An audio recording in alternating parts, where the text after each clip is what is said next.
D K Suresh ಅವರು ನಮ್ಮನ್ನ ಗೆಲ್ಸಿದ್ರು, ನಾವು ಅವ್ರನ್ನ ಸೋಲಿಸಿದ್ವಿ. ಅವರು ನಮ್ಗೆ ಏನು ಸೇವೆ ಮಾಡಿದ್ರು, ನಮ್ಗೆ ಯಾವ ರೀತಿ ಅವ್ರು ಸಹಕಾರ ಕೊಟ್ಟರು, ಅಷ್ಟು ಸಹಕಾರವನ್ನು ಎಲ್ಲೋ ಒಂದು ಕಡೆ ನಾವು ಅವ್ರಿಗೆ ಕೊಡ್ಲಿಲ್ವೇನೋ ಅಂತಕ್ಕಂಥ ನೋವು ಕೂಡ ನಮ್ಮನ್ನ ಕಾಡಿದೆ. ನೋಡಿ, ಇವರು ಹೊಸ ಮುಖ ಡಾಕ್ಟರ್ ಮಂಜುನಾಥ್ ಅವರು ಮಾಧ್ಯಮಗಳ ಹೈಪು ಅಂದ್ರೆ ಈ ಮಾಧ್ಯಮಗಳು ಮತ್ತೆ ಸೋಷಿಯಲ್ ಮೀಡಿಯಾಗಳು ಯಾವ ರೀತಿ ಸಾಮಾನ್ಯ ಜನಗಳ ಮನಸ್ಸನ್ನ ಒಗ್ಸಿದ್ರು ಡಾಕ್ಟರ್ ಮಂಜುನಾಥ್ ಅವ್ರ ಪರವಾಗಿ ಅಂತಕ್ಕಂಥದ್ದು ನಿದರ್ಶನ.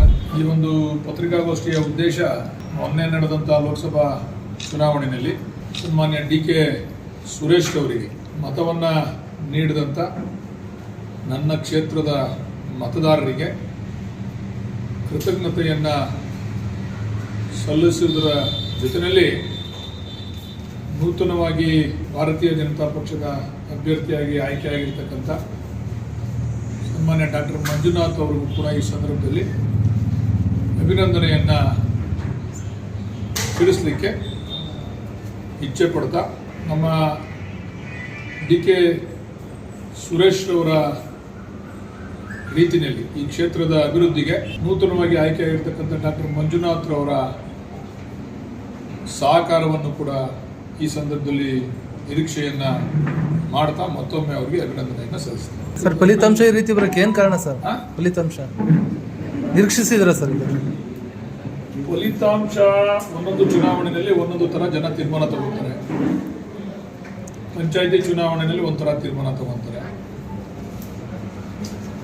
ವಿಧಾನಸಭಾ ಚುನಾವಣೆಯಲ್ಲಿ ಒಂಥರ ತೀರ್ಮಾನ ತಗೊಳ್ತಾರೆ, ಲೋಕಸಭಾ ಚುನಾವಣೆಯಲ್ಲಿ ಜನ ಒಂಥರ ತೀರ್ಮಾನ ತೆಗೆದುಕೊಳ್ತಾರೆ.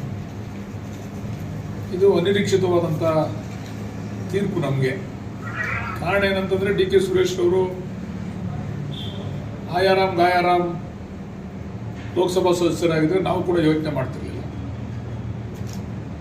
ಅವರೊಬ್ಬ ಶಾಸಕರಿಗಿನ್ನ ಹೆಚ್ಚಿನದಾಗಿ ಪ್ರತಿ ಅವರ 8 ವಿಧಾನಸಭಾ ಕ್ಷೇತ್ರದಲ್ಲೂ ಕೂಡ ಕಾರ್ಯಚಟುವಟಿಕೆಯನ್ನು ಮಾಡ್ತಾ ಜನಸಾಮಾನ್ಯರಿಗೆ ಬಹಳ ಸುಲಭವಾಗಿ ಕೈಗೆ ಸಿಗ್ತಾ ಇರ್ತಂಥ ಲೋಕಸಭಾ ಸದಸ್ಯರು. ಅದರಿಂದ ಸ್ವಲ್ಪ ನಮಗೆ ಎಲ್ಲೋ ಒಂದು ಕಡೆ ಮನಸ್ಸಿಗೆ ಬೇಸರ ಆಗಿದ್ರು ಕೂಡ ಜನರ ತೀರ್ಪನ್ನು ನಾವೆಲ್ಲರೂ ಕೂಡ ಒಪ್ಕೋಬೇಕು. ಡಿ ಕೆ ಸುರೇಶ್ ಅವರ ಕಾರ್ಯವೈಖರಿ ಅಂತಂದರೆ, ಅವರು ಅವರ ಪಕ್ಷದಲ್ಲಿರ್ತಕ್ಕಂಥ ಕಾರ್ಯಕರ್ತರಿಗೆ, ಅವರ ಮುಖಂಡರುಗಳನ್ನ ಬಲಿಷ್ಠಗೊಳಿಸ್ತಕ್ಕಂಥ ರೀತಿ. ಅವರು ನಮ್ಮನ್ನ ಗೆಲ್ಸಿದ್ರು, ನಾವು ಅವ್ರನ್ನ ಸೋಲಿಸಿದ್ವಿ. ಅವರು ನಮ್ಗೆ ಏನು ಸೇವೆ ಮಾಡಿದ್ರು, ನಮ್ಗೆ ಯಾವ ರೀತಿ ಅವ್ರು ಸಹಕಾರ ಕೊಟ್ಟರು, ಅಷ್ಟು ಸಹಕಾರವನ್ನು ಎಲ್ಲೋ ಒಂದು ಕಡೆ ನಾವು ಅವ್ರಿಗೆ ಕೊಡ್ಲಿಲ್ವೇನೋ ಅಂತಕ್ಕಂಥ ನೋವು ಕೂಡ ನಮ್ಮನ್ನ ಕಾಡಿದೆ.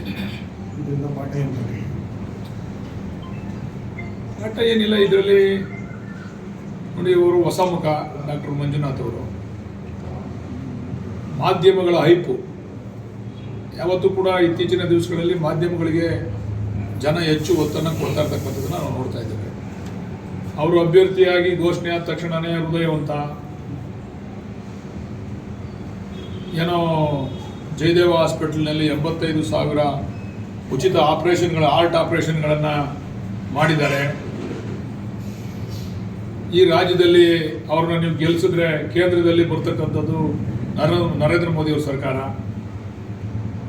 ಅವರು ಆರೋಗ್ಯ ಸಚಿವರಾಗ್ತಾರೆ. ಉಚಿತವಾದಂಥ ಆರೋಗ್ಯ ಸೇವೆಯನ್ನು ಈ ರಾಜ್ಯದಲ್ಲಿ ಮತ್ತು ಈ ಕ್ಷೇತ್ರದ ಜನತೆಗೆ ಮಾಡ್ತಾರೆ. ಅದರ ಜೊತೆಯಲ್ಲಿ ನನಗೆ ನನ್ನ ಶಿಷ್ಯ ಒಬ್ಬ, ಅವನು ನನಗೆ ಯಾಕೆ ಈ ಮಾತನ್ನು ಹೇಳಲಿಕ್ಕೆ ಇಚ್ಛೆ ಪಡ್ತೀನಿ ಅಂದರೆ, ಅವನು ಪಕ್ಕ ಕಾಂಗ್ರೆಸ್ ಕಾರ್ಯಕರ್ತ. ನನಗೆ ಸಿಗ್ತದ ಸಂದರ್ಭದಲ್ಲಿ, ಅಣ್ಣ ಈ ಸರಿ ಮಂಜಣ್ಣಂಗೆ ಓಟ್ ಹಾಕ್ಬಿಡೋಣ ಕಾರಣ. ಅಯ್ಯೋ ನಿಮ್ಮ ಮನೆಗೆ ಏನು ಮಂಜುನಾಥ್ ಅವರಿಂದ ಏನಂದ್ರೆ, ಏನಣ್ಣ 85,000 ಆಪರೇಷನ್ ಮಾಡಿಸೋರಂತೆ. ಈ ಮಾಧ್ಯಮಗಳ ಐಕು ಸಾಮಾನ್ಯ ಜನಗಳ ಕಾರ್ಯಕರ್ತರ ಮೇಲೆ ಯಾವ ರೀತಿ ಪರಿಣಾಮ ಬೀರ್ತವೆ ಅನ್ನೋದಕ್ಕೆ ನಾನು ಹೇಳಿದೆ. ಅವರು ಜಯದೇವದಲ್ಲಿ ಆಗಿದ್ದು ಇದರಲ್ಲಿ ರಿಟೈರ್ಡ್ ಆಗ್ಬಿಟ್ಟವ್ರೆ. ಇವಾಗ ಎಲ್ಲಿ ಉಚಿತವಾಗಿ ಮಾಡೋಕ್ಕಾಯ್ತು ಅಂದರೆ, ಎಲ್ಲ ಇದರಲ್ಲಿ ಸೌತ್ ಎಂಡ್ ಸರ್ಕಲ್ ಹಾಸ್ಪಿಟಲ್ ಇಟ್ಟವ್ರಂತೆ. ಕಾರಣ ಈ ಕ್ಷೇತ್ರದ ಎಲ್ಲ ಜನಗಳಿಗೂ ಕೂಡ ಉಚಿತವಾಗಿ ಆರೋಗ್ಯ ತಪಾಸಣೆ ಅಥವಾ ಆಪರೇಷನ್ ಮಾಡ್ತಕ್ಕಂಥ ಕೆಲಸ ಮಾಡ್ತಾರಂತೆ. ಒಂದ್ಸರಿ ಕೊಟ್ಬಿಡೋಣ ಕಾರಣ, ಓಟ ಏನಾಗ್ಬಿಡುತ್ತೆ ನೋಡೋಣ ಕಾರಣ ಅಂತಕ್ಕಂಥ ಮಾತನ್ನು ಅವ್ರ ಬಾಯಲ್ಲಿ ಕೇಳಿದ್ರೆ, ಅಂದರೆ ಈ ಮಾಧ್ಯಮಗಳು ಮತ್ತು ಸೋಷಿಯಲ್ ಮೀಡಿಯಾಗಳು ಯಾವ ರೀತಿ ಸಾಮಾನ್ಯ ಜನಗಳ ಮನಸ್ಸನ್ನ ಒಗ್ಸಿದ್ರು ಡಾಕ್ಟರ್ ಮಂಜುನಾಥ್ ಅವ್ರ ಪರವಾಗಿ ಅಂತಕ್ಕಂಥದ್ದು ನಿದರ್ಶನ. ಬಹುಶಃ ಇದನ್ನು ನಾವು ಕೂಡ ಅಪೇಕ್ಷೆ ಪಡ್ತೀವಿ. ಮುಂದಿನ ದಿವಸದಲ್ಲಿ ಅವ್ರ ಸೇವೆ ನಮ್ಮ ಕ್ಷೇತ್ರಕ್ಕೂ ಕೂಡ ಈ ರೀತಿ ಸಿಗಲಿ ಅಂತಕ್ಕಂಥ ಅಪೇಕ್ಷೆನ ನಾವು ಕೂಡ ಪಡ್ತೀವಿ.